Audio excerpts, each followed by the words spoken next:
live. That's right, folks. We're going live. I'm Tony Caravan. You've been subjected to a highly sophisticated form of propaganda. It's just what you need, and not what you don't. Yeah, we had a little fun yesterday, and it kind of didn't work. You know, I added a few new clips, and you know what I forgot? We talked a little bit about cats, and I forgot to play this.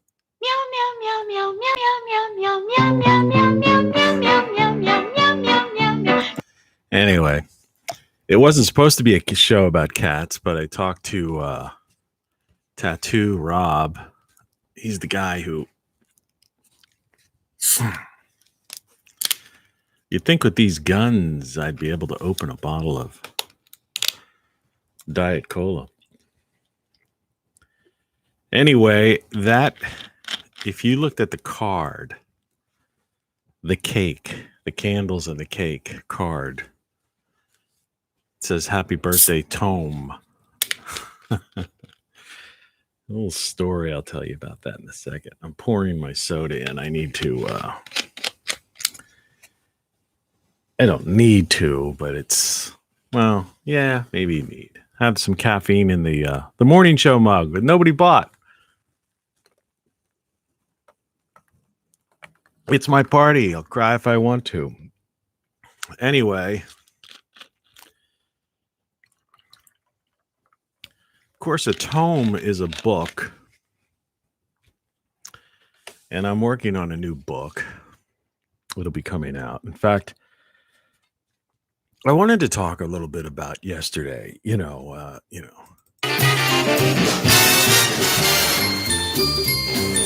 another flashback from yesteryear. This calls for some big scratching. Yeah, it calls for some big, really big scratching. Okay. So the thing about it is, I did a 2-hour show yesterday. The second half, we had a call in, like I said, with Tattoo. And when I try to watch it back, my whole motivation, oh, by the way, it's 4:17 a.m. Eastern Standard Time in the former United States. It's June 4th, 2021, for those finding this under 2 miles of ice after the sun has novaed in the year 2026, I believe. So for you survivors, this show's for you. So I did this thing, and when I tried to watch it back, it was like, it just kept, the thing spins around sometimes, and it like would play for like 2 seconds, 3 seconds, and then it would freeze. So I went to other people's videos, and their videos were playing fine. I just randomly was picking videos. They'd start up and play, no spinning wheel, no delay, no nothing. So I called a friend of mine in another town, and I said, hey, I don't know what's going on. I mean, people think I'm paranoid or something, but, they're throttling my video or something. And she went to YouTube and said, yeah, it's happening to me too. And I said, well, play another video on YouTube. Just pick another, play a video or two from YouTube and see what the other video does. And what this started up, played just fine. I checked it on, I have a bunch of computers. I checked it on my cell phone. I checked it on an iPod. I checked it on my smart TV, YouTube on the TV. I checked it on Safari, and I checked it on Chrome, and it was doing the same thing. And I checked it throughout the entire day over a course of like 8 or 10 hours till I went to sleep at night. All the other videos were playing fine and perfect, 4K or whatever the heck they were. I couldn't get mine to play at like 144p. It was, you know. So this morning, excuse me, I sent a they have a thing on the bottom that says send feedback. So I sent feedback, 2 different feedbacks to YouTube Studio. And this morning when I checked it, in the beginning, it was so far, I wasn't going to watch the whole 2 hours.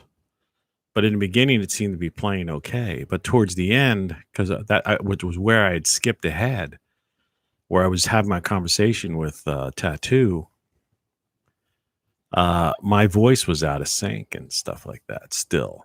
But at least we'll see. I'm going to probably later, I guess. Well, it's so early in the morning. I'll probably watch this and that. But it's like I said in a couple shows ago. It's like, I get up early in the morning and I prepare for this thing. And it's not easy. I have all of these like things. Really funny. Really funny. Putting all that stuff together and having the sound system work so it sounds half decent, and come up with a theme and, that picture of the cake I took this morning, those candles I put on that little mini cake on the title card. And so, I took that picture, made a title card. I ate that cake, by the way, too. It was pretty good. So much, So these chipmunk cheeks and these, big arms. So much for losing weight. This weekend's supposed to be 80 degrees. I got a lot of yard work to do. I'm sure I could sweat off 5 pounds this weekend alone. But anyway, so I do the thing and I enjoy doing these things. And I think they serve a purpose. I mean, sometimes they're just, like I said, they're zany. I'm just it's crazy stuff. Well, and sometimes I get over the top and, and it's a little lecture even sermon, the sermon on rock flux. But most times I think there's a takeaway from it that's like, it's either, in some way enlightening, or in another way, it's a positive thought. I don't like focus on politics. I mean, I criticize things that are on a societal thing, the way society may be, falling apart at the seams, it seems, that's SEAM, SEEM, falling apart at the seams, it seems. But, you know that. People know that. And I don't know, it's just my thing. It's under people and blogs. So I think, considering I've done, like I said, I meant to do that this morning to count again. Because they just go on. I do these every day. And we passed the 100 mark a couple of weeks ago. So we got to be up to at least, I don't know, 115, 120. I don't know what it is. Consecutive. That means every single day. Not to mention the other 100 some I have done. And some of the produced ones that aren't live. Because most of my, the first 100 some videos I did were always produced. So, these are just more, whatever, free flow of consciousness. I'm not reading from a script or anything. So, I don't know. Like I said, it was very disenchanting. I wrote, let's look at the edit thing here. Well, for you, it's not the edit. For you, it's the down this way to the beach. And the title of this is The Beginning of the End? Question mark. Anyway, after yesterday's rebuffering fiasco, that appears to be fixed, at least at 4 a.m. That's when I typed this morning. I'm a bit disenchanted with YouTube Studio live stream. I put a lot of time and effort into these things, and to have them not play back correctly is beyond frustrating. I'll have to rethink this whole thing, but in the meantime, it's birthday week, so let them eat cake. So I'm even trying to take a positive spin on that too, you know. But as I've said, I enjoy watching the playback of these myself. Now, yesterday there were some viewers who apparently, I don't know how much of it they were able to watch, or they were attempting to watch it. But, you know, it is what it is, but it's frustrating. And out of the few people that do watch these things, and over time, an audience grows because they survive in the playback. I think this thing has potential. I mean, my YouTube cards, the title cards, are second to none on YouTube. Really, I think that they're some of the best. And like I said, if you look at today's, you see those candles. I took that picture, I set that up. I took that picture. I ate that cake, There were times when I couldn't even find, and I do most of my photography or use images that I've, acquired over the years, as I used to, be a creative director at an ad agency. I've published magazines. I've done graphic design, among all my other hats that I've worn. But, there's been times where I couldn't even find the exact photo or take the photo I want. And I actually went to a photo service, like a royalty-free, but royalty-free doesn't mean it's free, and I actually spent like 20 or 30 bucks buying a photo for a title card. I actually, paid and bought it. That's how serious I take this thing.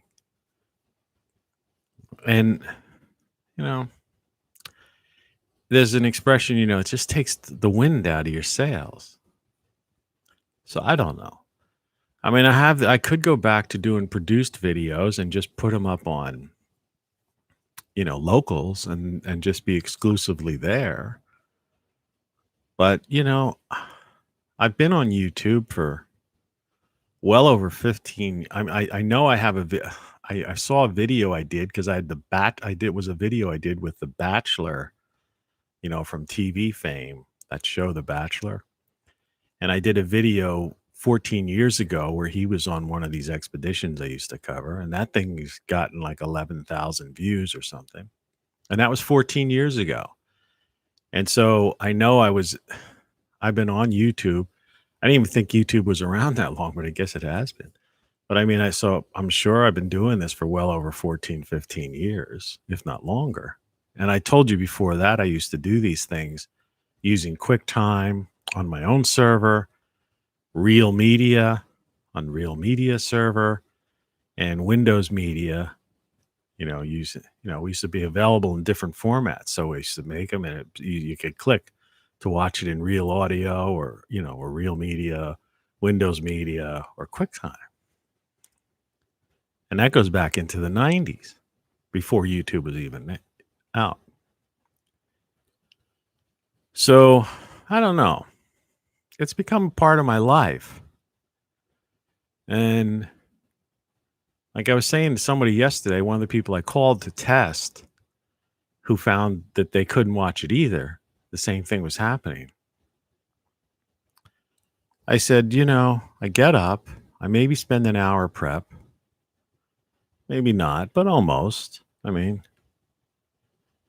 and I've put together a system now here I'm surrounded by that works. I spend the 2 hours to do the show.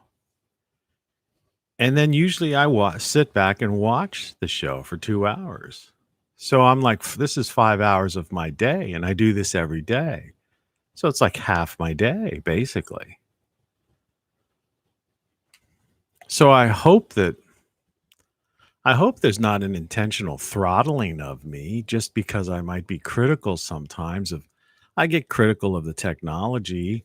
I think this technology could be improved and it wouldn't take much effort. Just from my own knowledge, having done, dispatches from remote regions of the planet. And I've talked about that. I mean, I played one yesterday and like for example, I used to have people calling in. Here's someone calling in from a Himalayan expedition to me that over a satellite phone that I was relaying and putting and built a website. And sometimes we do video, sometimes we would just do audio like this. Take a listen. Hi, this is Casa on the Toyo OU expedition. We've, in less than a week, left Kathmandu, experienced the craziness of the crossing of the Chinese border. We've gone from low jungle waterfall lands up into the high Tibetan plateau. We're sitting in the desert now and looking at a blue sky day. Abatine's doing great, and we'll keep you updated. Thanks. Bye. That's Choyo is one of the Himalayan peaks that people climb. And, I did that for many, many years. In fact, I say we, but it was really me, from a technology standpoint. I used to work with Doug Staup, who was the lead explorer, right? And he was the guy behind, it was called ISACs. And, he and I worked together for, I don't know, almost 10 years on doing dispatches from remote parts of the world and everything from that kind of satellite, I'd follow the expedition day by day. I'd have interactive websites where I'd have dots mapped out, for expeditions to the South Pole, North Pole, Himalayas, Antarctic Peninsula, you name it. Actually, the rainforest, down in the rainforest, we did expeditions there too. So, I've been doing this for over 25 years and it's a part of my life. And I've written 9 books and I'm working on my 10th. And, part of these shows, one of the reasons I enjoy the playback is not just the idea of working ideas out in my head and enjoying the content. I enjoy my own content. I have to admit it. I mean, I get vain sometime and saying, look at my chipmunk cheeks, or this, that, the other. But I mean, it's tongue in cheek, But no, it helps. So, this is the content that ultimately will be my book. So I don't know.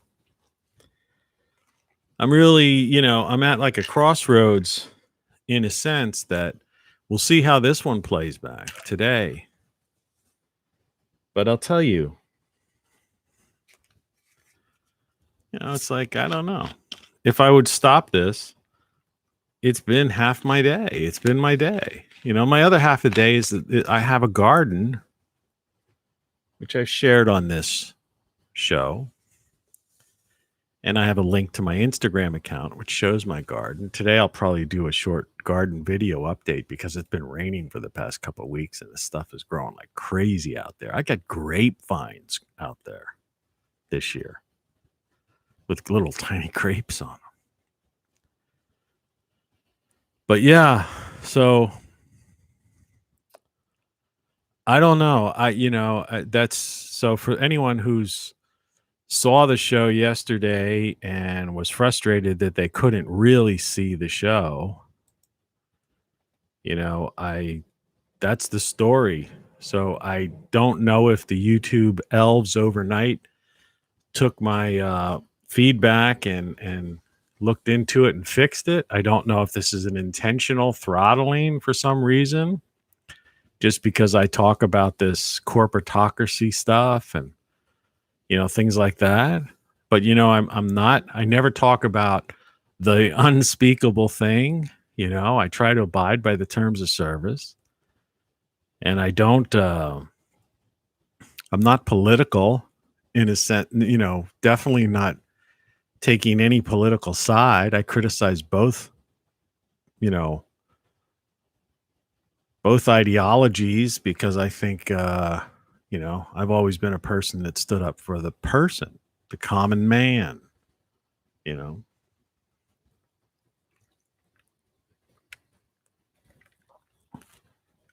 So I don't know. Let's see how that goes. But I just wanted to get that out of the way, first. Very frustrating. It was very frustrating. So, and it's like I say, it takes the wind out of your sails. So you don't know how, it's like you want to have fun, you want to get crazy, you want to be zany. And then you're like, is it, I don't know, all this work for nothing. I keep getting back to that movie, Braveheart, that scene towards the end where, excuse me, where it's a quote, well, what have we been doing this all these years, or what have we been doing this for? The idea. It's like, you do something, you invest years into a thing, and to just not and this isn't the first time I've had a problem. There were a couple other videos that for some reason just were total, and to this day I believe I have to go back and see if they were repaired somehow, but there were two videos several weeks ago that were like completely modeled,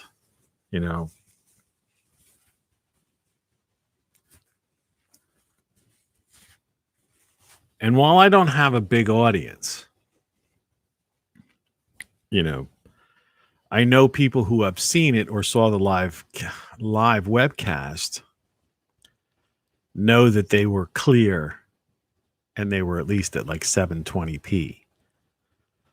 So something happened, on the other side, not on this side. First thing I checked was my, speed test and stuff like that. And I asked other people, make sure you're getting a very strong, signal bandwidth. Anyway, so I'm going to try to have fun, and all that stuff. I didn't mean to be too serious. After all, it's an excursion into the odd and into the very, very different. So I do want to keep the show being the show. So I don't want to hold back. And, so if I'm going to be me, it's going to be me. I've got to be me. I've got to be me. Whatever that song was. So, Gentlemen, you can't fight in here. This is the war room. Don't make me angry. You wouldn't like me when I'm angry.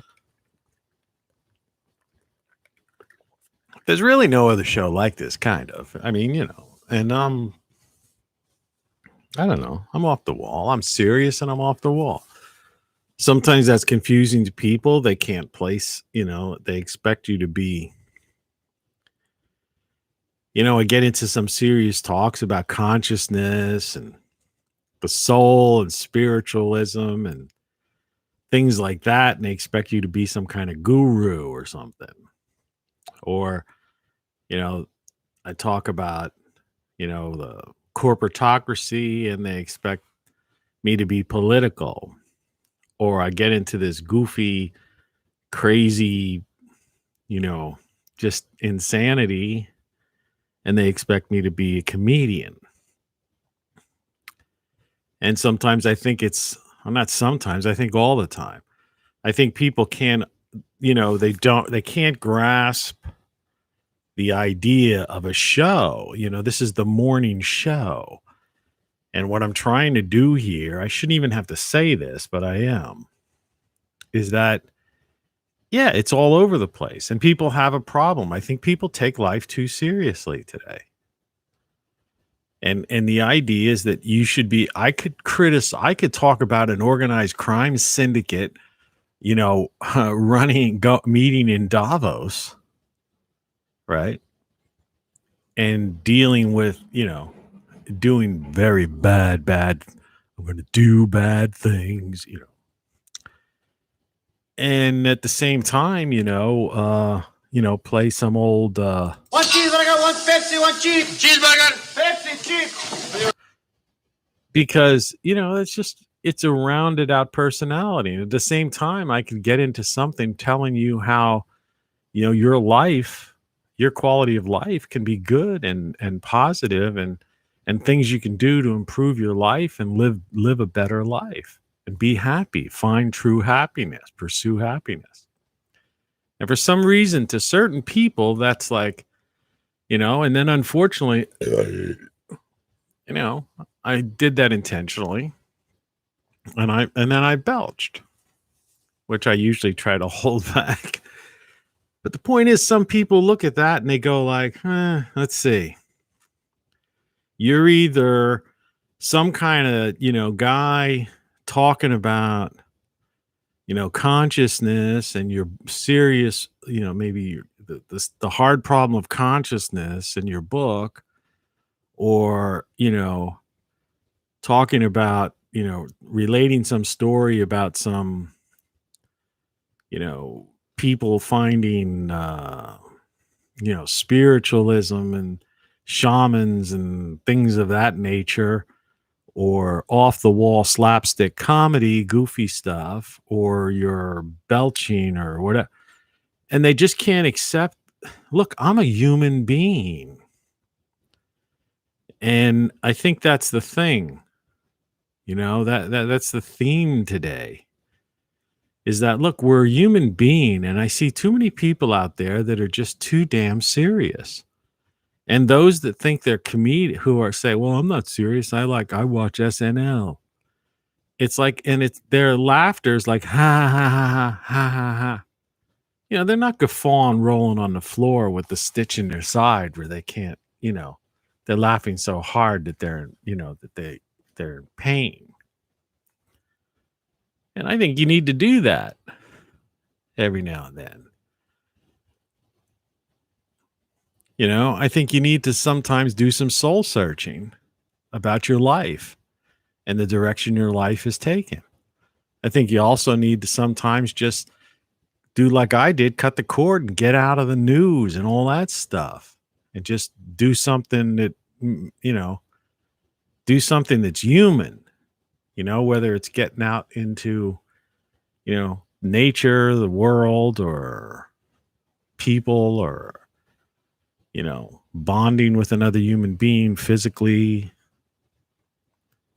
whatever. And or being crazy, or talking about a topic, there's like, this topic today, I get this notification from YouTube. I get these notifications. I don't know why, because I didn't sign up for this one, but there was some notification about swarm of UFOs, Navy, that's the big news. I don't know. It came over my iPad last night before I was going to bed. I noticed it just like popped up as a notification. So they seem to be pushing this UFO thing too. But, so what? So you could talk about all that stuff, be a whole human being. I mean, one of the themes that's completely, a part of this show almost every day is the idea that, we have this bioelectric brain, and I call it the android body, but the physical body, this thing you're walking around in, the meat suit, like they used to say on that show Supernatural, just I used to watch. And then you have your consciousness, or your soul, or your spirit, whatever you want to call it. And like I say, I always leave that open to people. It's like, so whatever your, beliefs are, That's fine with me. I don't challenge your belief. I'm not saying your belief is wrong, because I think we're all on the same page. Whether it's a soul, consciousness, or spirit, all right? We're talking about the same thing, that thing that makes you, that's apart and detached from just the bioelectric brain, mindfulness, right? The mind is not the brain. And that's called the hard problem of consciousness. I deal with it in my book here, Codex. You could barely see it, but I think you can see it. So, be a full human being. Life is about experience, and you have 5 senses. And so use those senses to experience life to the fullest. And that means, use your ears and listen to beautiful music, or listen to the sounds of nature, or listen to someone talking, a friend talking to you. Use your mouth to talk. Like I said, at my card, taste that cake was pretty good. It was like coconut topped vanilla icing. I normally don't eat that stuff. In fact, I'm not a big sugar person anymore, which is weird, because I drink these diet sodas and stuff, and I eat salads, but I've been gaining weight because of this. I guess it's between the lockdown from last year and this, we've been having ridiculous weather. It's either rain. It was cold for the longest time, and now it's been raining. So it's like you don't get any exercise. But, taste things, speak, kiss someone, breathe in fresh air with your nose, smell nature or flowers if that's your thing, or whatever. You use your eyes, you watch something like this, or or look at a beautiful painting, or a beautiful woman, a beautiful landscape, seascape, touch, embrace someone, make love, experience life. And while you're experiencing life, be in the moment, because when you're experiencing life and you realize you're happy and it's a beautiful experience, like capture that with your consciousness, your soul, your spirit, whatever you want to call it, and say, hey, this is beautiful, or this is fun, and enjoy it, and try to sustain that for as long as possible. That's the pursuit of happiness that the founding fathers of what I call now the former United States were all about. Pursuing happiness. Life is an experiential adventure. You have 5 senses. If you weren't supposed to use your senses, you wouldn't have them. That's what makes you human. You'd be like I've said before, you'd be like an earthworm, or something else. There are sea creatures and other creatures, that insects and different things that, don't have have a certain sense or two.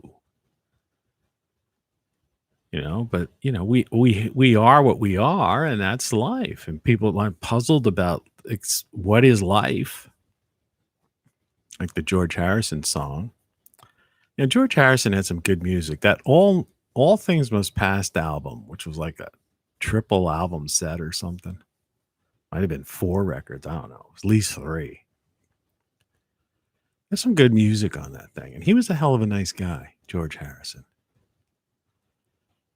But what is life?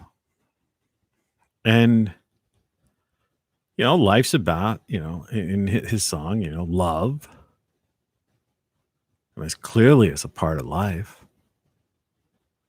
I mean, love may be the ultimate thing, really. Pure love may be the ultimate existence of consciousness. And we seem to have that like erased from our life.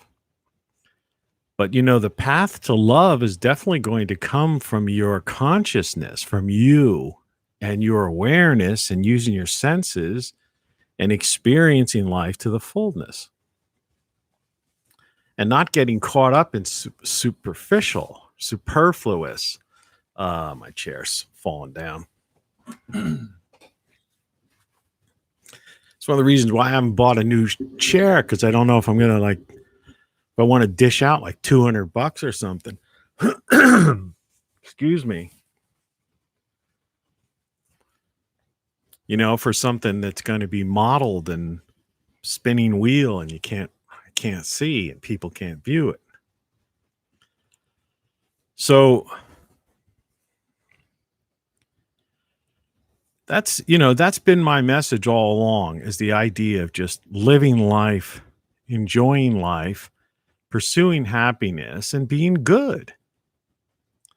And even though I criticize things and talk about a corporatocracy and big tech and big pharma and things like that, that's just criticism. That's opinion.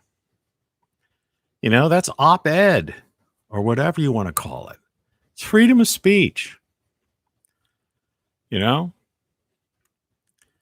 not, I'm a positive person and basically a funny guy. That's why I'm, pretty much I'm funny. I mean, that's what I want to do. And I want this show, if I continue this show, and that's an if at this point, we'll see what, I want it to be zany and crazy and goofy. I don't want to have this this burden over top of me, where I feel serious. Like right now I feel serious. I don't want to be serious. I am who I am, like Popeye said, or whatever. I am what I am, or something. And it's like, let me be me, and you be you.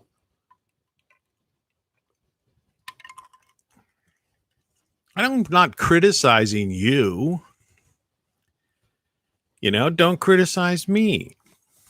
And maybe I'm saying you might find that if you live a fuller life, if you open yourself to humor, and the diversity of being a human, not so much a diversity as in some sort of esoteric social justice thing, right? But the diversity of life and living and being, that none of those other things that are being pushed on people will really matter. When you're laughing and you're happy, you don't care about, happy people don't do bad things, There was some movie I watched one time. I'm trying to think what it was. But, it was one of those crime movies or some goofy thing. Could have been a TV show.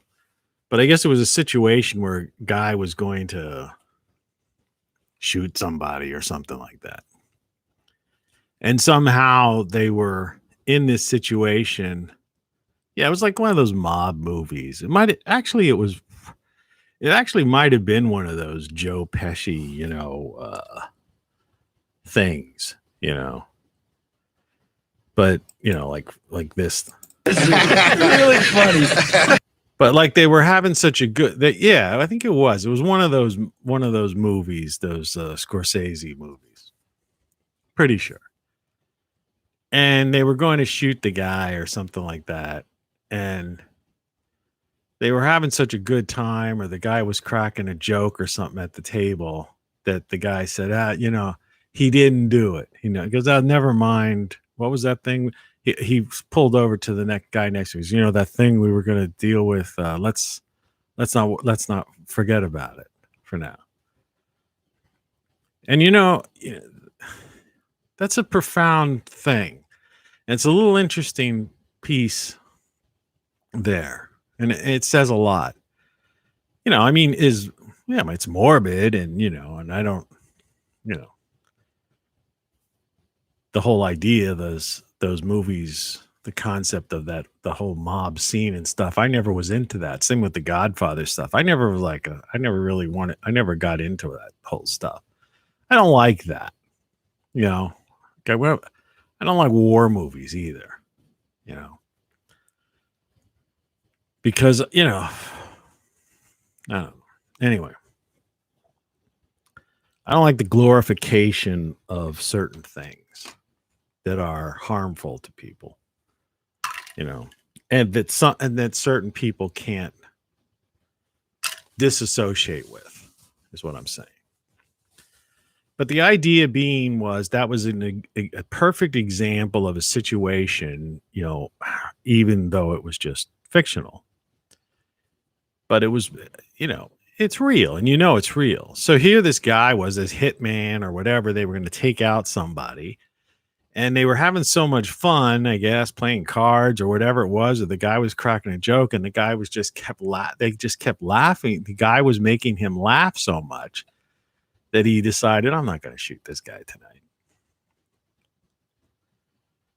And just imagine if more people were happy and beyond happy to the point of where they were actually laughing. You wouldn't have half of this violence, right? And I always say, you see these people without in the protesting, we need this is that, we want. And they got these sour pusses on their face, and they're angry. And then some other ideological group converges on the spot, and they're, and inevitably there's some kind of clash. And there's your hatred. And the media, they just put this on, and then they foment it, even though they deny that, but they do, because they're just trying to sell cars. Like I always say, cars and pharmaceuticals. You turn on TV, what is it? Big advertisement, cars, pharmaceuticals, and political season, it's political ads. And then a few bright and shiny objects thrown in there, goofy things for people. And I say to hell with all of that stuff. Just have fun. Be happy. Happy people don't do bad things. Right? People who are laughing are not thinking about bad things. It's obsession with politics as a pop culture, and these people who have this cult of personality where they're almost worshiping some kind of political figure, Hollywood figure, TV personality, movie star, whatever. I mean, some person behind a cause, and they're just follow the leader. It's like I had that picture of the Pied Piper on my phone the other day. And it's like, it's just no way to be. Be yourself. Just be yourself. Pursue happiness. You've got 5 senses. You could be all you want. And and this whole idea is that it doesn't matter what you look like. That's another thing. That's why I'm so anti the media. Because I see so many people that are, really, they're down on themselves.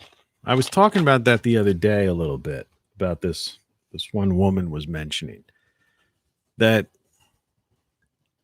you can't,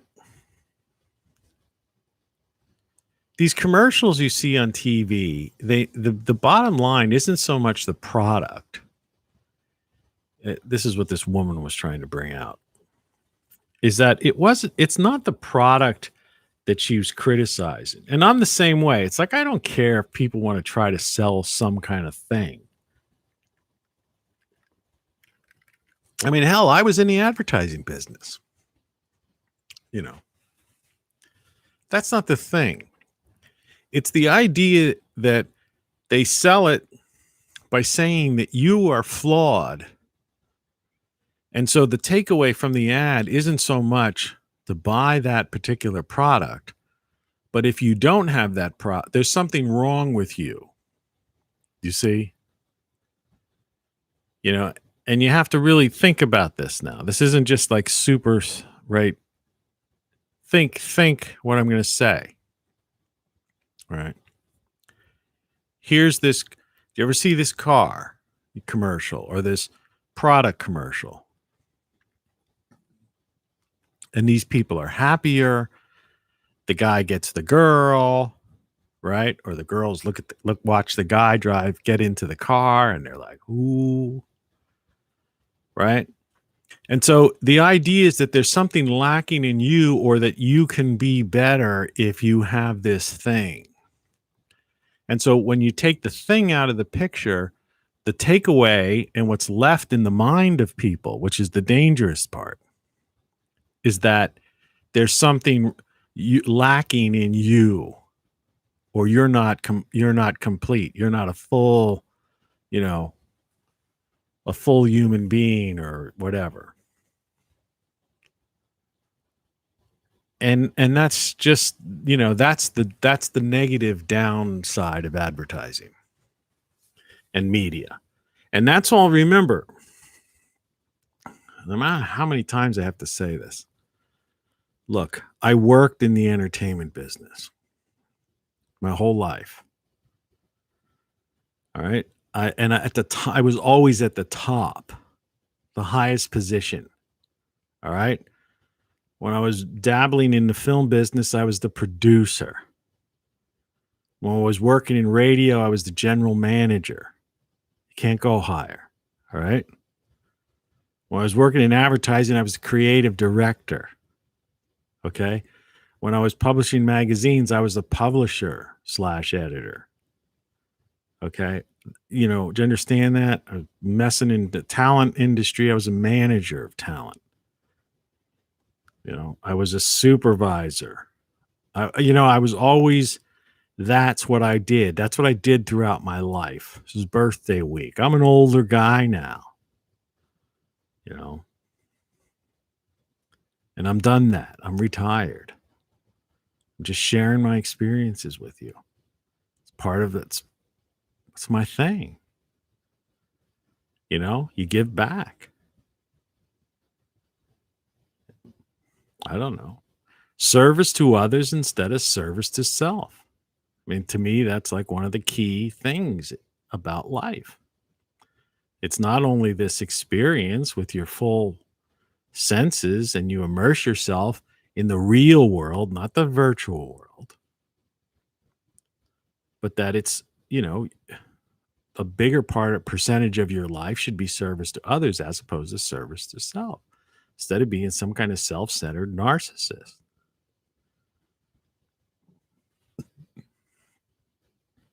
So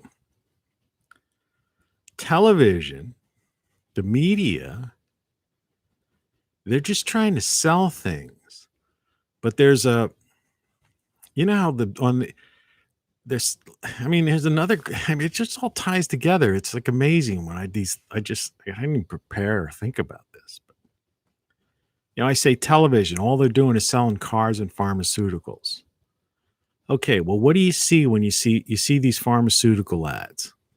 And of course, if you got a rash, if you got something on your elbow, take this drug.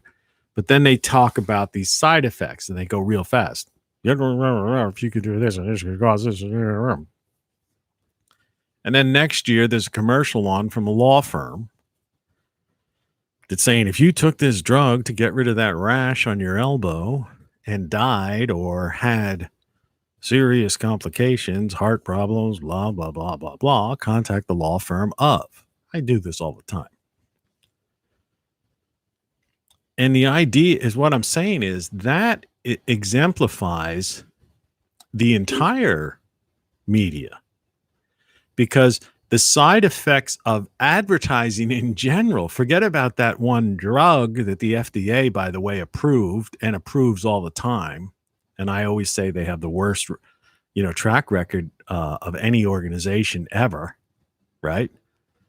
And that's not something I'm making up or something that's misrepresenting anything, because all you have to do is turn on your TV right now, and I guarantee, I say this all the time, you will see an ad from a law firm that's telling you that a certain drug caused a problem and you can get settlement money for it, which means the FDA had to approve it. the television station had to advertise it, and now the law firm is saying, hey, you qualify for money if this drug caused side effects, harmful side effects. But what I'm saying is forget the pharmaceutical thing for a second. I'm saying all advertising has bad side effects. And the side effects of advertising and the media in general are that they make you feel less human, less of a person. The thing they're advertising is going to make you better. And it's the same with even the content in between the commercials. They're telling you, oh, if you don't do this or do that or believe this or follow this, you're not a good person.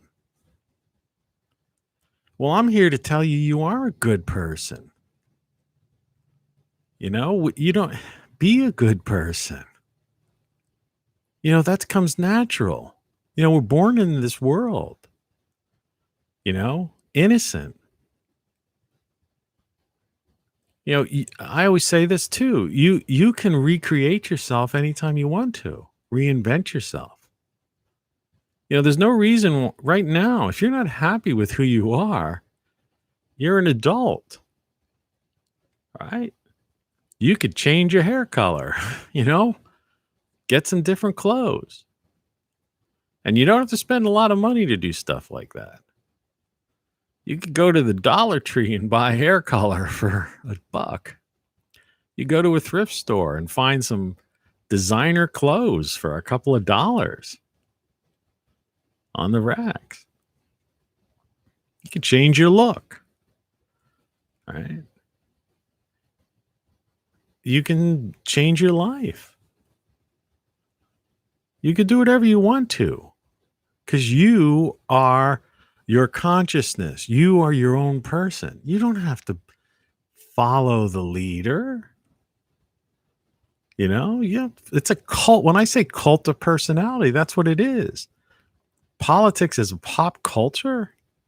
You don't have to do that. You don't have to binge watch the news and get all worked up over stuff.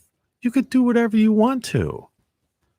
And if there's they're setting parameters, it's the same with social media. If they want to have these terms of service, so just work within the framework of the terms of service. I don't mention that thing that's been around for the past 2 years, but you know what I'm talking about. But if they say that word can't be spoken, I'm not going to speak about it. If they say you can't talk about this thing, right? I'm not going to say that thing, what that thing is.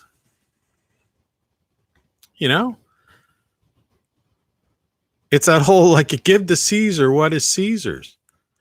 If they want to play that game, and that's their game. For a lot of these people, that's what life is. It's a big game. That's how they came up with this whole stupid simulation theory and what this, idea of,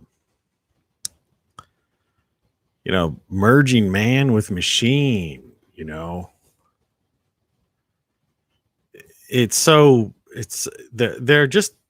lost. They've lost their humanity. People that have gone down that direction, transhumanism, things like that. It's no, man, you've got a great biological brain. You've got a body that functions. So what if you're a little overweight? So what if you're a lot overweight? So what if you're skinny? So what if you've got acne on your face? Whatever.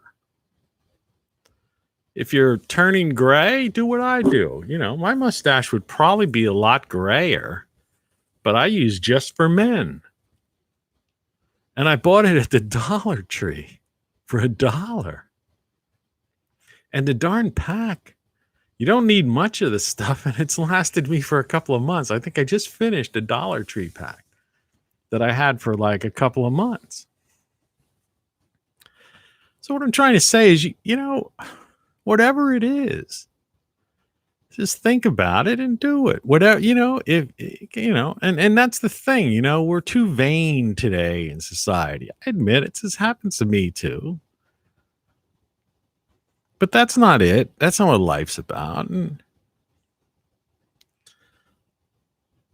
but you can't help being human. Like I always say, you got to forgive yourself. It's not so much, of course you forgive other people because holding on to anger and, like I said, revenge, jealousy, these things they're nonsense. They're like these things that have been programmed into your subconscious, It's just like politics. There's no such thing as politics, really. What is politics? Right? What is it? There is no such thing as politics. It's content for the media to sell advertising. Well, yeah, but it's like no, yeah, but they're two sides of the same counterfeit coin, politicians. All right. Well, we got money. We got $1,400 from this guy who's in office now. And you get $1,200 from the last guy. They're like extending unemployment. This guy extended unemployment. The last guy extended unemployment. Right. I mean, there's ideological differences, when you get into certain issues like abortion and Second Amendment things and stuff like that. And they're irreconcilable differences, by the way. That's why I say the former United States. But generally speaking, both of those causes, too, are very highly lobbied by outside groups. Special interest groups who write the laws or write the bills that congressmen bring to the floor or bring to committee. So there is no so politics isn't really politics. You have a corporatocracy and special interests. And then you have these like figureheads, I call them, marionettes. But the puppeteers of the corporatocracy. People pulling the strings. So to get caught up in the day-to-day politics is ridiculous. And the cult of personality is if this person's, save America, build back better, and all that stuff I talk about all the time. They're both, it's like I say, it's two sides of a counterfeit coin. It's a political promise. The older you are, right? And I'm older now. This is birthday week. I'm retired. I've seen it all. I've watched it. I've watched it my whole life. I've watched one party be in power. Then 4 or 8 years later, the next party be in power. And then 4 or 8 years later, the other party came back to power. Then 4 or 8 years later, the other party came back in power. And then 4 or 8 years later, the next party came. And it's always that way. It's been that way for decades and decades and decades. And yet, people are out there protesting the same issues. Because politicians lie. They just promise. And television is just content to keep people tuned in for the commercial breaks. So you buy a car or use this pharmaceutical that a year later, some law firm is going to be advertising, that you could get a settlement because the side effects hurt you. And then when every political season comes along, they make hundreds of millions of dollars on political ads. They don't care about you. They pretend they're actors. How many people have ever been in a studio, news studio? I have. They wear makeup. Excuse me. Unlike me, like I say, I haven't put the final investment in this broadcast, such as lighting, right? You know, which I'd have to spend a few $100s on lighting to get this to look the way you want it, because it's early in the morning, you know.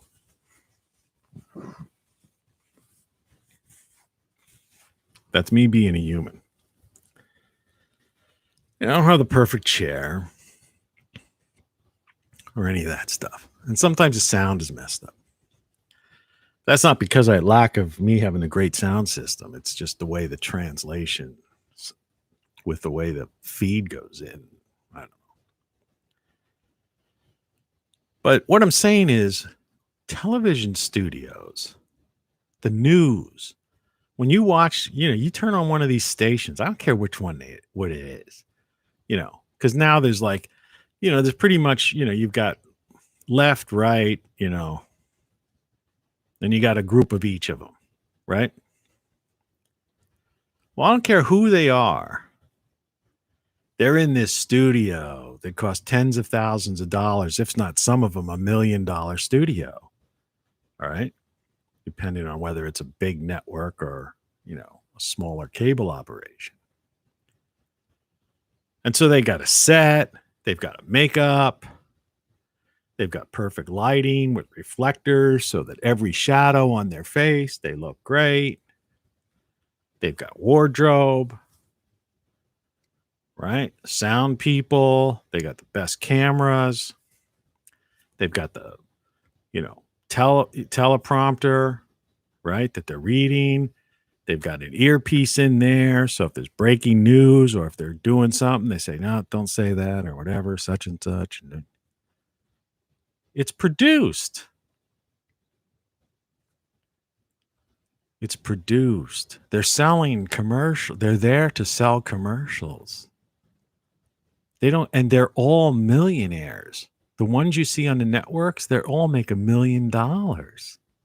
Some make more. Some of these people make like $20 million.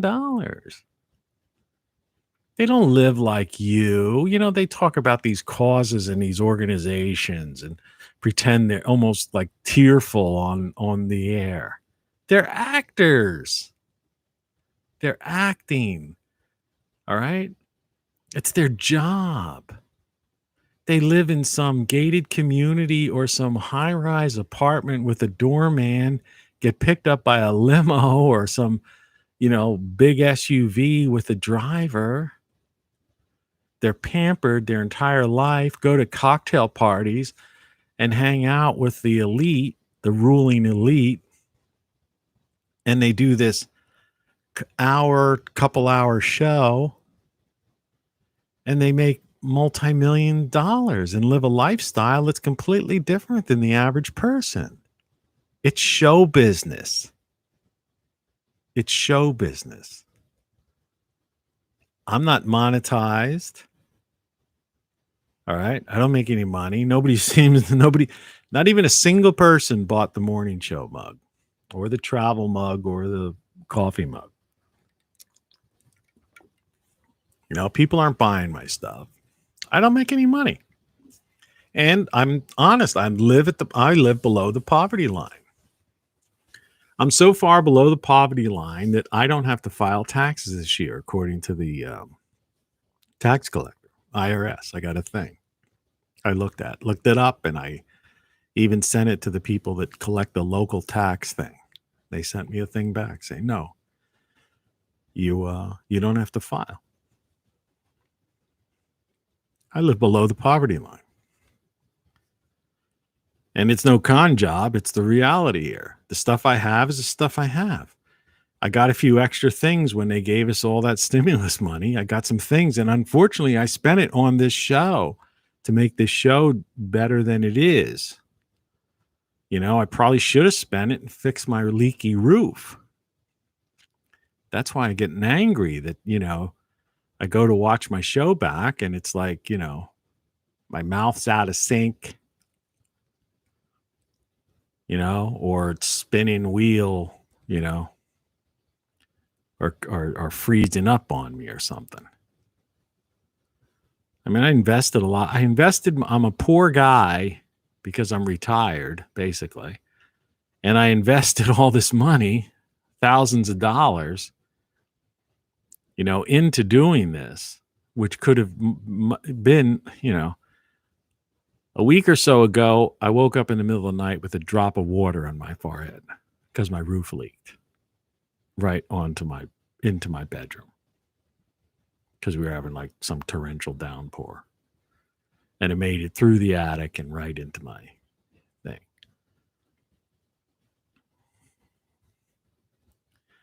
So, if people out there in YouTube land think that, want to throttle me or do something, I mean, the people you ought to be throttling are those multimillionaires who don't care about anybody and who live in a breakaway civilization. Everything, their talk is an act. You don't know them in person. I've been around those people. I lived in LA. I lived in Capitol Hill. I lived in in New York City. I lived and worked in that business.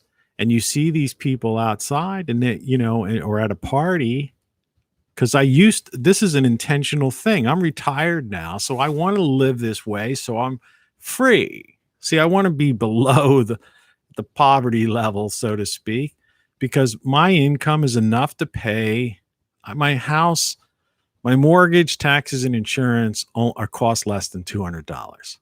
Okay. And then I have various other expenses, internet, water, sewer, things like that. But basically, I can afford to live here, so I'm free, and I have this garden, I grow food in the back and stuff.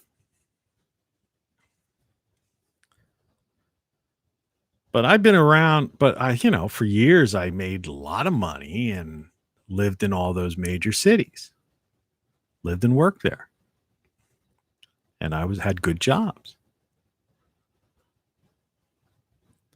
But the thing is, when I would encounter these people, and I've encountered a lot of them, and especially when you're the general manager, you're the creative director, when you're the publisher, when you're the producer, yeah, I've met all these people.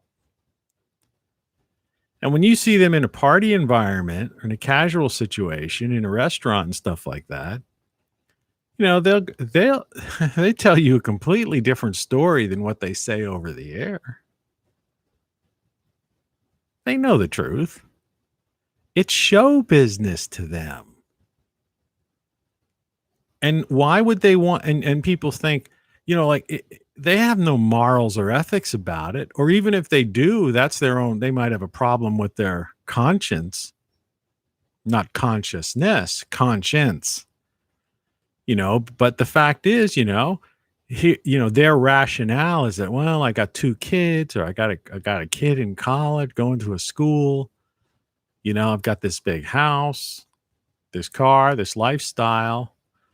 I can't afford to tell the truth, or I can't afford to expose so-and-so because I'll lose my job and then nobody will hire me. It's the same with a lot of politicians.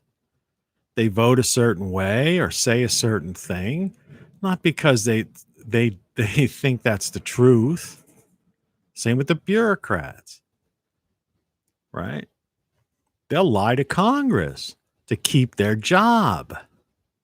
Same with people who work at higher, in universities. If you go against a certain line of the people that are supplying the grant money, who are on the board to give you tenure, right? That are potential people that would hire you in, private, in the private sector. You cross the line, you say something that's not what they want you to say. And guess what? You lose your funding. You don't get that grant money. You don't get that job. Some people get fired, right? You get kicked off of social media or something. So you don't know what's true and what isn't. You don't really know how many people believe a certain thing, right? You really don't know because people are afraid. People don't want to lose. And some people would say, well, you can't blame them. Well, I say, well, I do blame them because I know that I would stand up for whatever's right, because the worst you could end up is like me living below the poverty line and finding happiness living this way. All right. But some people, they just can't give up that, $10 million condo or whatever, or that lifestyle. Or they've got a kid in Harvard or something they're putting through school or something. So people say, well, you can't blame them. Well, whatever the case is, I'm not here to blame somebody or not blame somebody. I'm here to tell you that you don't really know what's going on. And that's like the shirt I have. You don't know what you don't know. And don't pretend that you do. And buy that shirt. Go to TonyCaravanLive.com and buy the shirt. You don't know what you don't know. In fact, let's try to go to our thing and see if we can see if my phone's charged. 100%. Okay. So we're going to do some screen mirroring here. Apple TV. And I'm just going to pull up what I had on the other day because there's just a couple of things I wanted to show. So this isn't today's show. This was that show. But, I just wanted to show this. This was the Pied Piper idea. And the TVs, I'm not going to mess with I'm just going to go through this quickly. Right? But, people are following the Pied Piper. And that's a sad thing.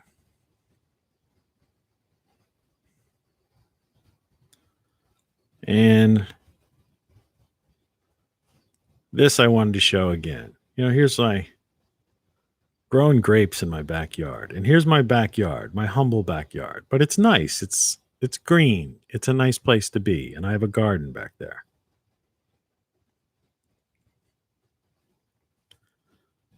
This is going to be me probably later today, having a little cigar and a little beer, enjoying life, which anyone can do, right? If you don't drink, that's fine. If you don't, I smoke a cigar sometimes when I drink. But, you could sit around and have like lemonade and, popcorn or something. Summertime. Go to the beach. I think it's legal in a lot of places. Get my album.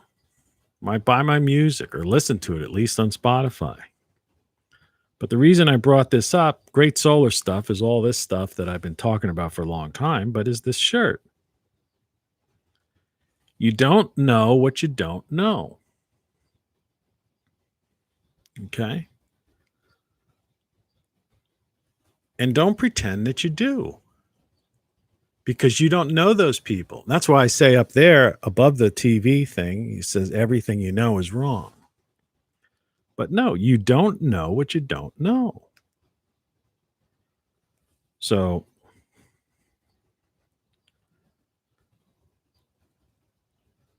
I'm going to stop mirroring and just shut that thing off and shut this thing down because I don't want to eat up any bandwidth. Give anybody an excuse to tell me why they can't see something. But yeah, you don't know what you don't know. TonyCaravanLive.com. You find a link for that, and there's a link to Great Solar Stuff there. There's a link to my locals page.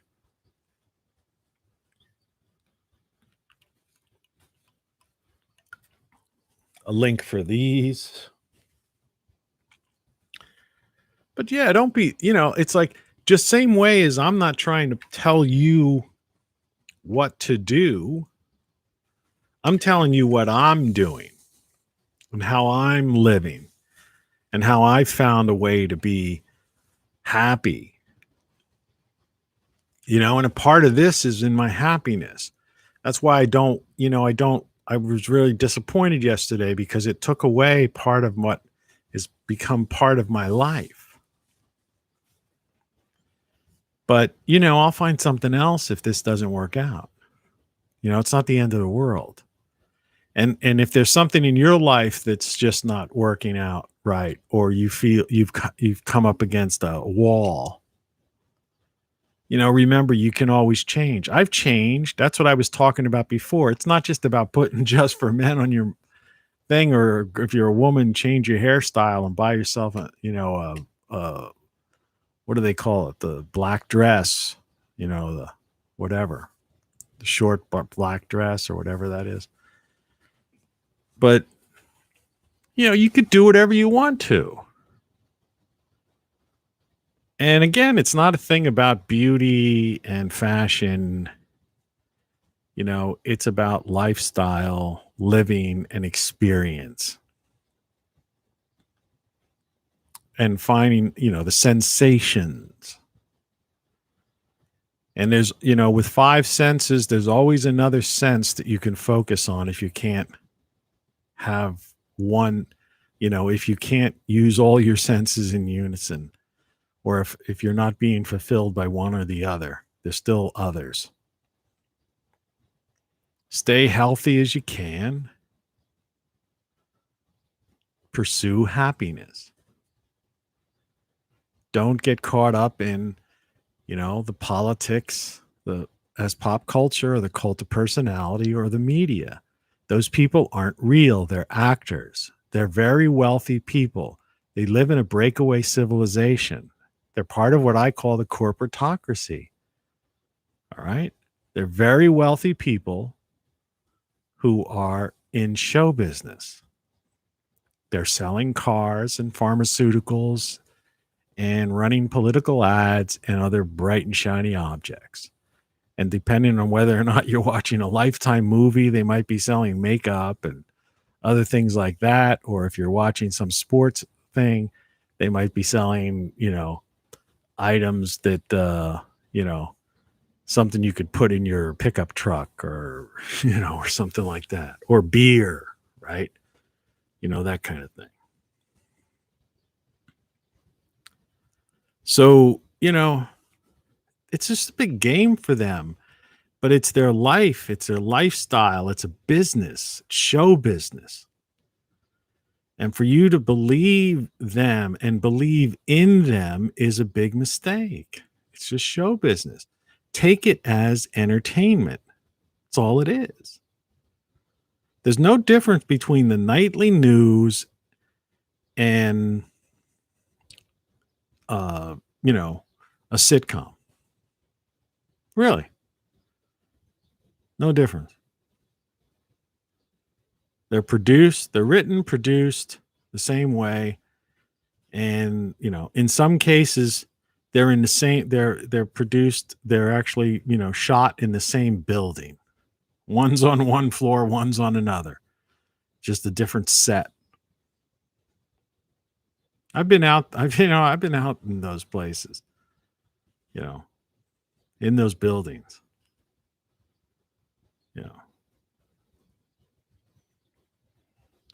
So, you have to, get that through your noggin, your thick skull, I'm a dead man if I don't get this out of my head. I can get it out. How? A cranial drill and a pair of forceps. As far as that other stuff, The only thing we have to fear is fear itself. this thing just keeps going on forever and ever. And don't be afraid, be responsible. You could be responsible without being afraid. You see? It's just like, it's like I always say, you could practice good hygiene, right, without being afraid. Cleanliness without being afraid. Your motivation for, being healthy, eating healthy, having a strong immune system and all that jazz shouldn't just be because what you see on a television station or from a politician. It should be common sense. Washing your hands is something that your parents should have taught you. Mine did. Being clean, blowing your nose, cleaning surfaces off and, stuff like that. I mean, it's common sense. When most of the last year, when a lot of these items went, you couldn't buy certain things. The thing was, I had them all in my house already, but I was annoyed because I always had a can of Lysol in my house. I always had some kind of Clorox wipes or a wet wipes, antibacterial wipes. I didn't have a lot of them, but I always had a can of one or a package of the other. And so when I went to the grocery store, to get my, can of Lysol and I couldn't find it, I'm like, what's going on? I've been using this for, my whole life. But it just goes to show. So people not only hoarded the stuff, but there were people that never were clean to begin with. Which is probably how these things spread so much to people, right?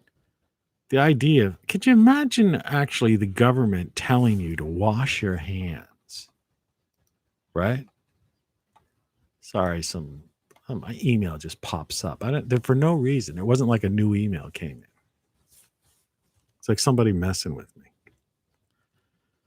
But yeah, so I looked at that and I thought, that's crazy.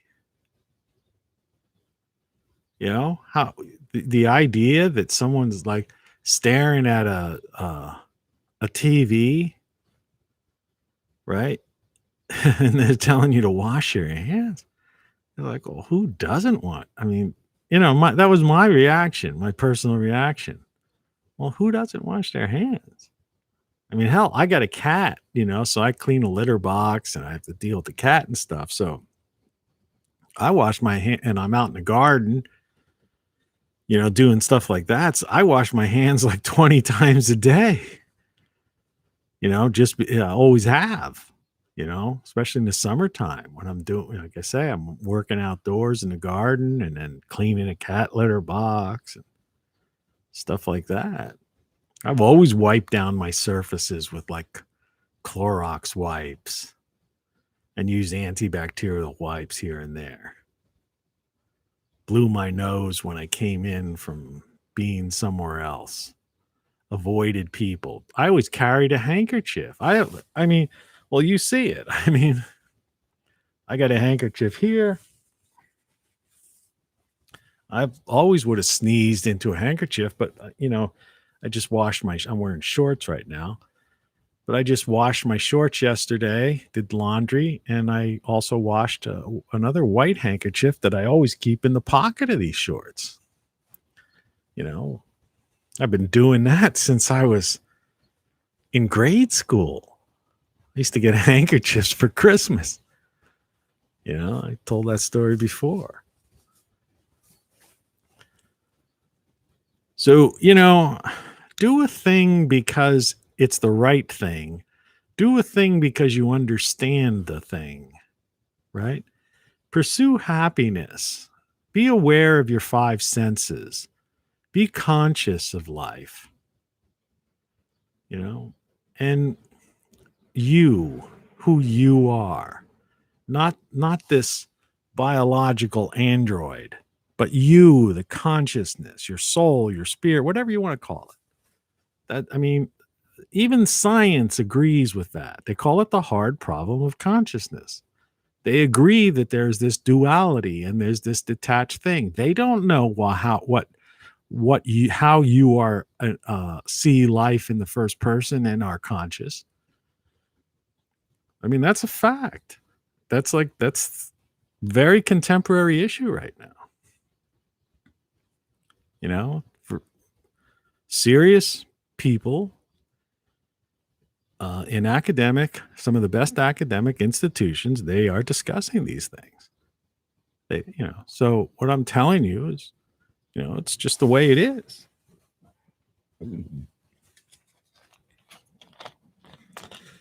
So this wasn't as much fun of a show because, they knocked the wind out of my sails yesterday.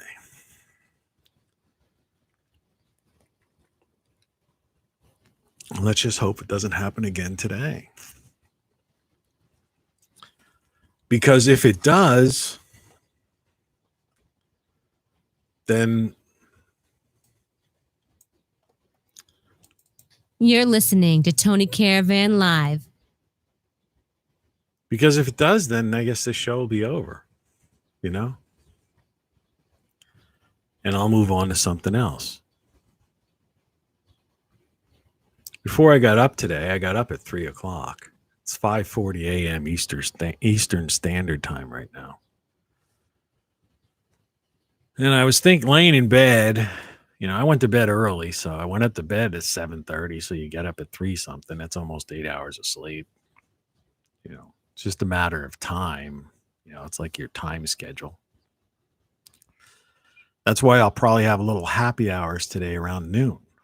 If you get up at 3, the equivalent of having a beer at noon, getting up at 3 a.m.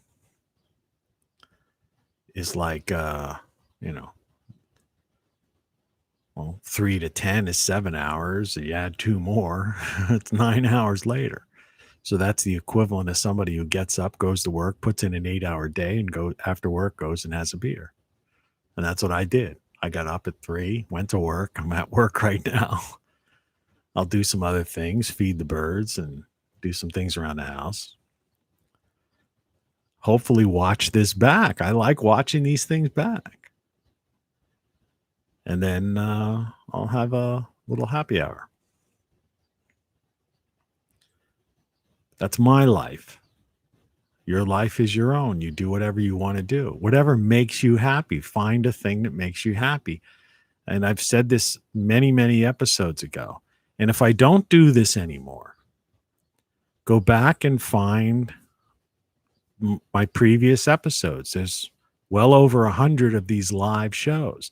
Not all of them are good. Some are like today. Today is kind of just me talking, and it's not really, this isn't like save worthy, right?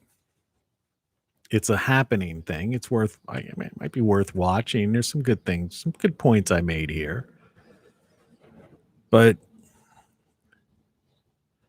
go back and find, because out of those 100, plus live shows, I could tell you that more than half of them, have some incredible things in there that have blown me away watching them back. Because the way that just the flow of consciousness went, and how things like kind of, circled back, and, ideas came, just happened in the moment, that they were, in some cases profound and, life altering almost, or life affirming. I don't know, whatever. But there's good stuff there. And I may go through, if I end this thing, I may go through and delete videos like this that just are, were just conversations, and just keep a classic core of, of the best of the best, put it that way. The best of. because they stand alone as a thing. It's just like this CD here. Get to it. Like this CD, which I don't know if this is available anymore. This was on Amazon Music on Demand, and they discontinued their Music on Demand program. And so it wasn't available digitally. Now you can buy my songs digitally or listen to them on Spotify. The problem is when you go to Spotify, this album usually comes up. This was like my first album. I talk about this before. And there's like 3 good songs on here. EYKIW, which stands for Everything You Know Is Wrong. The worst Christmas, Hanukkah, Kwanzaa song ever written or sung, which is a classic. And I don't know, some people like, everything's broken, whatever, or something. But I have about 50 songs I wrote.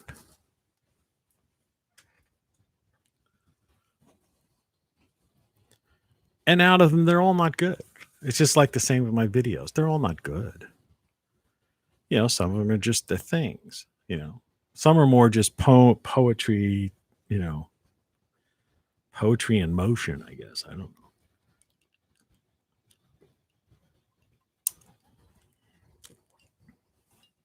And my books are the same way. But all my books are for sale on Amazon in print. But you can get them on Kindle or you could buy them at Apple Books in digital form. But I just find a print book is so much better. You have it. It's there. There was this for a long time, people were saying, well, print is dead. And everybody's obsessed with, with the smartphone. But the thing is, and it's cool, to be able to have it at your disposal and do all the things you can do with it. I mean, just me doing what I did before was cool.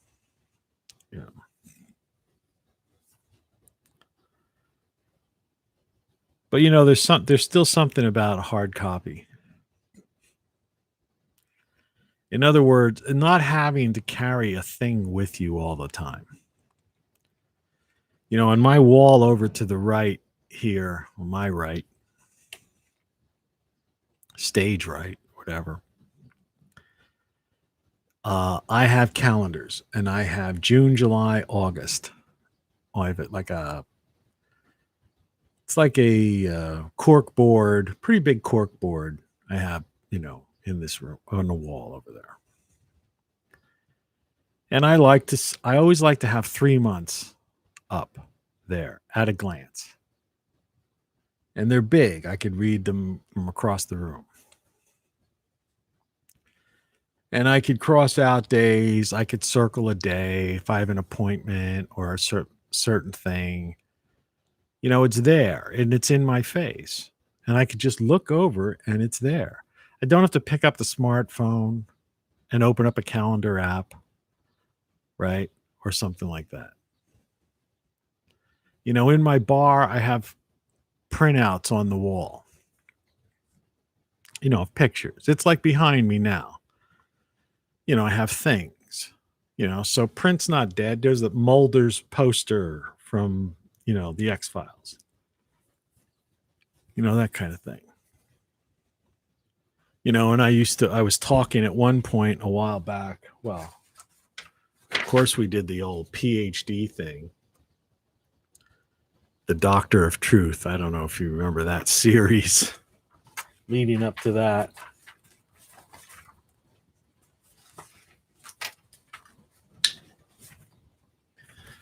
But I was also talking about some of these shows that used to be on Netflix. I mean, they basically canceled them all. They were like 3 of my favorite shows. I think you can still see Luke Cage and reruns of Luke Cage and Jessica Jones. In other words, the previous episodes, but the Punisher's gone. You know, and then I talk about this being the technology of the day that people aren't even aware of. But, you know, I'll take stuff like that and I'll put it on a wall and it's fun. So print is cool, you know? My brother sent me a birthday card. All right. It's still cool to get something like that. And so, you know, sometimes, you know, people think, you know, I mean, this is like a semi off the topic I was on initially, but it's somewhat related. But it's the idea of that whatever makes you happy, you know, pursue it. And just be, you know, you don't live your life around a thing that didn't, like I always say, didn't exist 10 or 12 years ago. Didn't even exist. You know, for the average person. I had a cell phone in the 90s because I was a radio guy, and you know, so I had to be in touch with the radio station. It was just a cell phone. And I had a bag phone in my car. They used to call it a bag phone. That was like a traditional thing. It had like the thing like this. You can see this. You know, literally had one of these on it.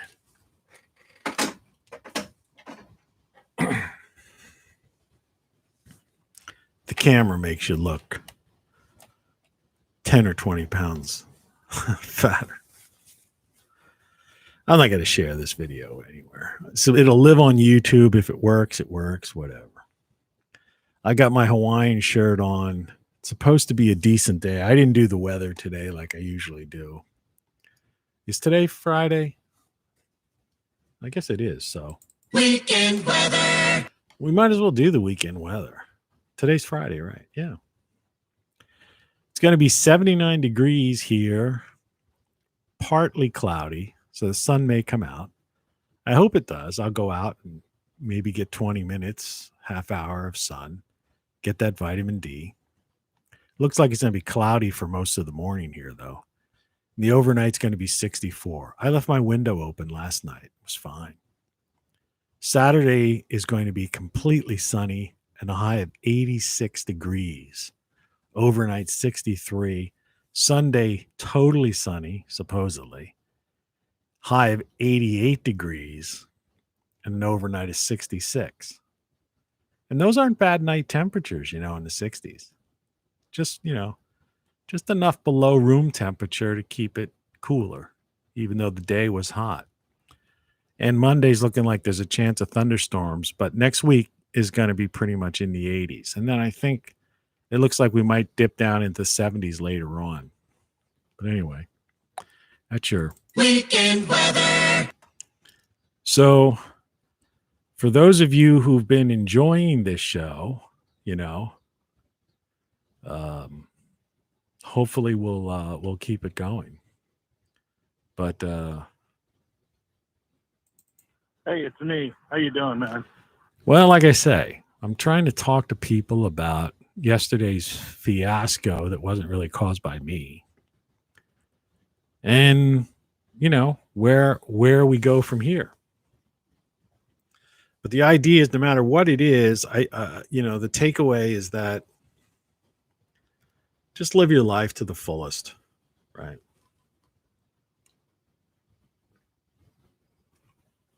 Don't let these people, these wealthy media, politicians, and entertainers who are in a breakaway civilization, who are multi-millionaires, living lifestyles of the rich and famous, as they say, who are pretending that they care about causes and are just trying to stir up the pot, stick a stick in a hornet's nest, just to mess with you. For some reason, I don't even know what their motivation is. That's the thing that really puzzles me.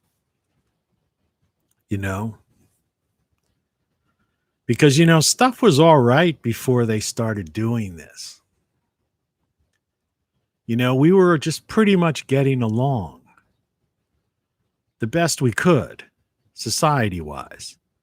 But suddenly they decided to try to create some kind of massive division. Like I said, there are 19,000 homicides in the U.S. every year. 19,000. Let that number stick in. I gotta say that again.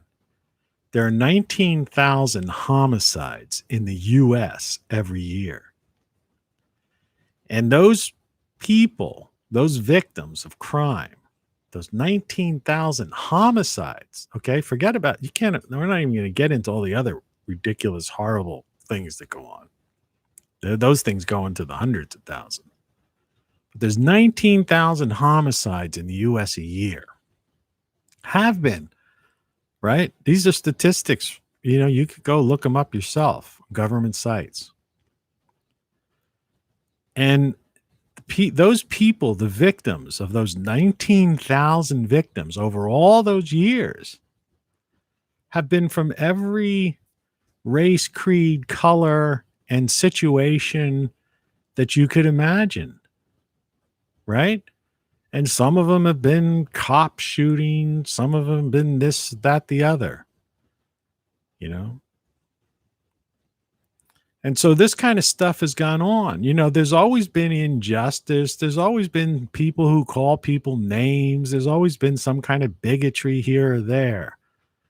But in a country of 320 million people, we were just doing fine, the best we could, even though we had these narcissistic sociopaths and psychopaths, psycho killers out there. But suddenly the media and the politicians got it in their mind that they had to bring this to the forefront and try to make it politicized and to get people polarized because of it and turn people against each other and make people suspect of each other, right? Blow things out of proportion. How could you blow something out of proportion when you already had 19,000 homicides and they were equal opportunity homicides? I remember when the thing first came out, about the cop shootings and stuff.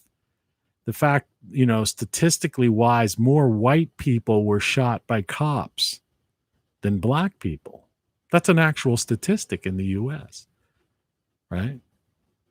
More white people are killed by cops, shot by cops, than black. And so the idea was, my question was, well, why are you doing this? All you're doing is making black people feel like victims, and you're trying to put some kind of guilt on a white person who has nothing to do with anything. Because for years, decades, 19,000 people every year. And so it was just because it was show business to them.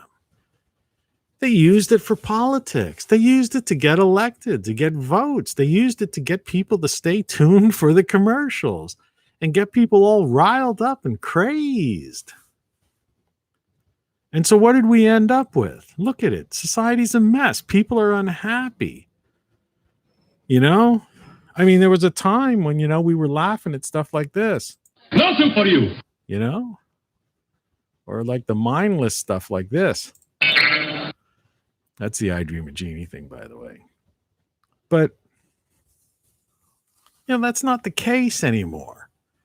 It's just a bunch of sourpuss, scared people, right? Angry, taking a knee, and then people booing people. I saw that thing in Britain is when footballers or taking a knee and the crowd was booing them. It's like they ruined it. They're like ruining everything.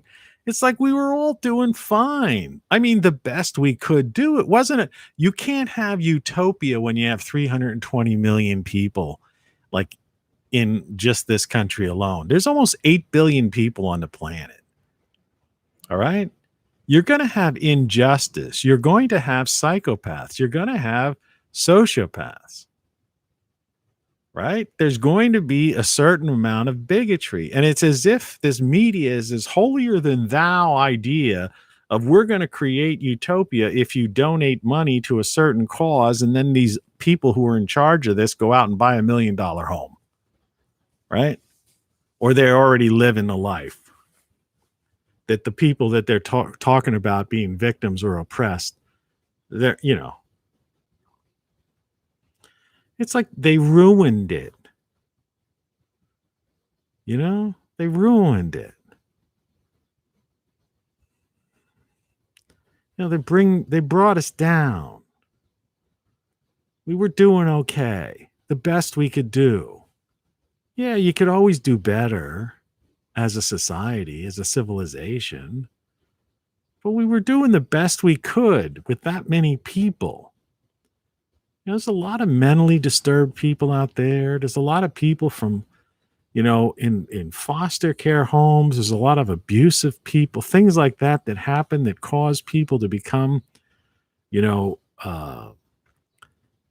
mentally ill or go to, or, end up becoming criminals or these 19,000 homicides, committing these crimes. But the thing is, we were okay before the politicians and the media latched onto this and started to create all this divisiveness. And then social media grabbed it and started, like, if anybody, it talked about it, then they wanted to, like, make it worse and make it a bigger deal. As if you could create utopia. It's like, read these old books, Walden 2, B.F. Skinner, these, the concept, look, you cannot have utopia. It doesn't work. It's not human nature, right? This is how it is. Look at nature. Nature's not, there's injustice in everything. There's predators, right? And there's prey, and you just, you have to try to live in harmony. That's why we have laws. We did the best we could do as a nation. And like I say, yeah, you could always do better. But there's they're setting the bar too high by saying that, well, everything's wrong. Everybody's wrong. This, that, the other. And all they're doing this for is to sell commercials, sell cars and pharmaceuticals and political ads. And meanwhile, they're multimillionaires living the life in this breakaway civilization that is like, you wouldn't even recognize their lifestyle if you saw it, how well they live. And they pretend, oh, we're standing up for the downtrodden. Hey, look, I live below the poverty line. Nobody's standing up for me. Right? I live in a neighborhood there's more people of color, so to speak, in my neighborhood than there are people who are, not of color, whatever that's supposed to mean. But, the media has defined this now. And, we so far get along fairly well here. I don't really see any bigotry, out in the real world, but they probably have got people freaking out, and there's probably going to be potential problems ahead because they've been, just stirring the pot and sticking that stick in a hornet's nest about things that we weren't even thinking about before.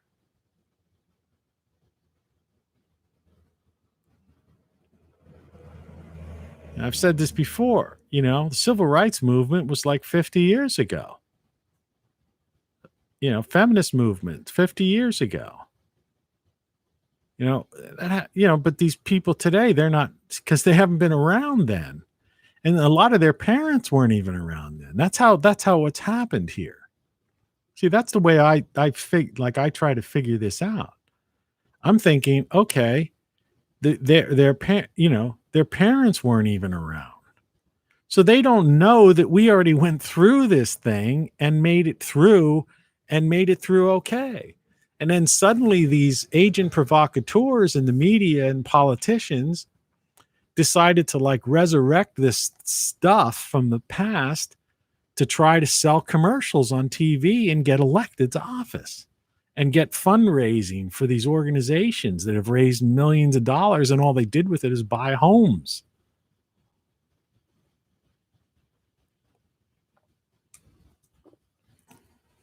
It's talk. And it's a bunch of people selling commercials. The used car salesman. I don't know. So yeah, today's kind of a downer. Sorry for that. But that was a neat picture I took of that. When you turn this video off, look at that title card again. I took that this morning at 3:30 in the morning. Ate that around before 4. It's 6:05 now. So I'm winding down the show. So I don't know. Good morning. I hope you have a good morning and a good day. I'm not going to let any of this stuff get me down. And whether or not I'm here again or not, or I'm on locals or whatever the case may be, I'll find, something to make me happy and live life and experience life to the fullest with my senses. And you do the same thing. I mean, it's that easy. It's really not that difficult. It doesn't really matter. You can do it. And, if you don't know what I'm talking about, watch some of my older videos, where I lay it out. You just got to assess your life, look at what your likes and dislikes are, what makes you happy, what makes you unhappy. Make a list. Again, paper. Forget about these phones, smartphones, technology isn't the answer to everything. Technology is a tool. It's a beautiful tool. It's a great tool. It's a fun tool. I love it. All right. But it's not the answer to everything. Sometimes you just need to sit down at a table with a piece of paper, draw a line down the middle, and put things that make me happy, things that don't make me happy, things I like, things I don't like about my life. And start that and leave it there. It's going to take you a week of going back to it. Keep it like where you have your breakfast or something. And when something comes to mind, write another thing down. And then look at that list and see if you have more likes than dislikes about your life. And if the dislikes list or the things that are making you unhappy is a longer list than the things that make you happy currently, or if the things that make you happy are things that aren't in your life, then take steps to move towards getting those things in your life that make you happy. Likewise, or eliminating the things that you dislike or that make you unhappy. And it doesn't have to be as drastic as I did. I literally moved because I found that I didn't want to be a slave to working my whole life away. So I'm paying 1/10 now. My cost of living is 1/10 of what it was before. And and so I said, this is unsustainable. And I'm just going to be working, the rest of my life to maintain a certain lifestyle, when really all I really want to do is just be happy and just live and lay down in a lounge chair with my outdoor speakers, listen to my ridiculously large music collection, and get a suntan in my backyard and grow my own food. I have so much lettuce growing right now. I actually could fill a supermarket's produce section. It's ridiculous. And I've been giving bags of it away. I mean, that's how easy it is. And those lettuce seeds, I think, were like 20-cent seed packs I bought at like Walmart or something, or 3 for $1 at some other place. I don't know, $1 or something. Dollar Tree. So the idea is, yeah, I mean, that's my thing. Your thing might be different. I enjoy having, once a week or so, having a couple of beers and smoking a cigar, listening to some music, because music is a big part of my life. But you might enjoy going to church. You might enjoy hiking, going for a hike or jogging. But whatever it is, the things that make you happy, focus on doing those things. And live within your means, or better, live below, your means, so that you're like comfortable and there's no stress on you, and you don't have that burden, financial burden. I got rid of all my credit cards. I have one credit card now. All right. But that's it. Just so I have that buffer. But I got rid of everything else. And I just live my life, and I'm free. And I've had cancer surgery. I've had like kidney surgery.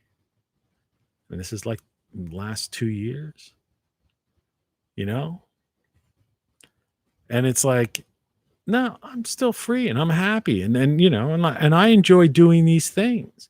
So, you do whatever you want to, and I'm like I say, I've gained some weight. I want to lose some weight, but so what? I'm not going to let that like destroy me. And so make your list, figure out what makes you happy, and pursue, like the best thing that the founding fathers of the U.S., or I call the former U.S. because this place is so divided. But the pursuit of happiness was one of the greatest lines ever written down. And my advice to you is take that to heart. The pursuit of happiness. Live life. You've got 5 senses. Life is about experience. Experience life through your conscious mind. Okay? Your consciousness. The you. And don't be brainwashed with your subconscious and follow this media, politicians, and entertainers who are trying to like just play head games with you, indoctrinate you and condition you and propagandize, because those people are just all actors. They're all fakers. I mean, there might be some genuine people that might say what they believe, but even if they are, they're still multimillionaires reading from teleprompters with makeup and wardrobe and light people and sound booms and studios, okay? Going back to beautiful, luxurious condos, apartments, or gated community houses, taking time off and going to the Cannes Film Festival, right? Going over to London and jet setting around, okay? Get that through your head. It's all show business. They're selling things to you. They're salespeople. I call them used car salesmen just for short. All right. The United States is now a corporatocracy. It's not a government anymore. And that corporatocracy in other Western civilizations, because Western civilization has crashed, is run by an organized crime syndicate, and that's the World Economic Forum. Plain and simple, get it through your head. That's life, Good morning again, and thanks for watching. Typing that in the chat. And I'll maybe talk to you tomorrow. Like I said, we'll see how this stream ends up, what's going on. But it was very disappointing what happened yesterday. Hopefully YouTube figured it out, because I know it was on their end. Because I tested it with the ISP and with other people, and it was definitely something they did. Cheers. Take care. Peace. Be happy.